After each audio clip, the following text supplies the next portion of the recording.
বোন, তোমাকে বলছি, শাশুড়ি যদি একটু খারাপও হয়, রাগীও হয়, তোমার সাথে খারাপ ব্যবহারও করে, তাও তুমি একটু মানিয়ে নেওয়ার চেষ্টা করবে।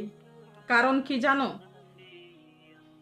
তুমি আজকে যতটা সুখে আছো না, এই সুখের অবদান কার তুমি বলতে পারো? তুমি মনে করো না যে তোমার স্বামীর জন্য এতটা সুখী আছো। কারণ তোমার স্বামীকে যদি তোমার শাশুড়ি এই পৃথিবীর মুখ না দেখাইতো, আর সে যদি যত্ন করে, আদর করে, লালন পালন করে বড় না করতো, তাহলে তুমি তোমার স্বামীকে আপন করে পাইতা না, এবং তুমি তোমার স্বামীর এই সুখ শান্তি কখনোই থাকতে পারতা না। সেই জন্য স্বামীকে যা ভালোবাসবা, তার চেয়েও বেশি যত জীবন শাশুড়ি বেঁচে থাকে তাকে সুখী করো, তাকে যত্ন করার চেষ্টা করো। কারণ শুধু একটাই, শাশুড়ি যখন না থাকবে তখন তুমিও শাশুড়ি হবা।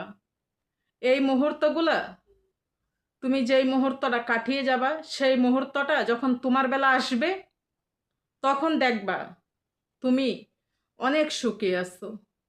তখন তুমি সেই দিনগুলোর কথা চিন্তা করবা যে না, আজকে আমি ভালো করছি বিদায় আমার সাথে ভালোটাই ঘটেছে।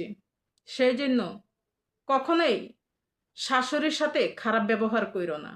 কারণ হচ্ছে, আমাদের যখন দুইটা তিনটা সন্তান থাকে আমরা কইলাম মেনে নেই, কারণ একটাই, আমাদের সন্তানরা অবুঝ, বুঝে না। শাশুড়ি শ্বশুর ঠিক তেমনই, যখন শ্বশুর শাশুড়ির বয়স হয়ে যায়, তাদের বৃদ্ধ বয়স হয়, তখন তারা পিচ্চি পোলাপাইনের মতো হয়ে যায়। তাদের একটু রাগ, জিদ, একটু উচ্চ মিজাজ থাকবেই। শাশুড়িকে মনে করবা আরেকটা সন্তান, শ্বশুরকে মনে করবা আরেকটা সন্তান। তাহলে দেখবা কখনোই শ্বশুর শাশুড়ির প্রতি যে একটা জিদ, রাগ, সেটা কখনোই আসবে না।